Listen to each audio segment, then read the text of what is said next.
Hello, আসসালামু আলাইকুম। আমি হুমায়রা রিফাত। আমি বগুড়া থেকে এসেছি। আমি একজন নারী উদ্যোক্তা।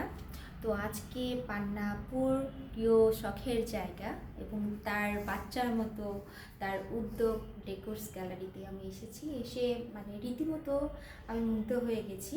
মানে আপুর যে শখ যেটা বলেছি যে এক একটা কর্নার এক একটা ভালোবাসা দিয়ে তৈরি। আমি যদি যাই যে হচ্ছে শাড়ি কর্নারটা শাড়ি কর্নারের মতো, তারপরে হচ্ছে ক্যান্ডেল যে কর্নারটা ক্যান্ডেল কর্নারের মতো, তারপরে বিভিন্ন রকম যে হচ্ছে প্রসাধনী সামগ্রী আছে, সেটাও অনেক সুন্দর এবং সেই তার উপকারিতাগুলোও হচ্ছে আপু আমাকে এক্সপ্লেন করলো, সেগুলোও অনেক ভালো। এবং আরেকটা আমার অনেক কিছু ভালো লাগলো, আরেকটা ব্যাপার সেটা হচ্ছে যে আপু এখানে একটা রুম আছে এবং সেই রুমটা উনি এত সুন্দরভাবে সাজিয়েছে, একদম বাহিরের দেশে অথবা জাপানি স্টাইলে। সেখানে বসে একটু কিছুক্ষণ কথা বলা যাবে, একটু কিছু কফি খাওয়া যাবে, এরকম করে আপু একটা কর্নার তৈরি করেছে। এটা আমার খুব ভালো লেগেছে।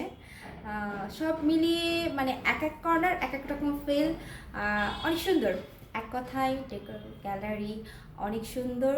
আপনারা আসবেন এখানে এবং কিছু না হইলেও আপনি একটু দেখে যাবেন, ঘুরে যাবেন, আপনি ভালো লাগবে। Thank thank you.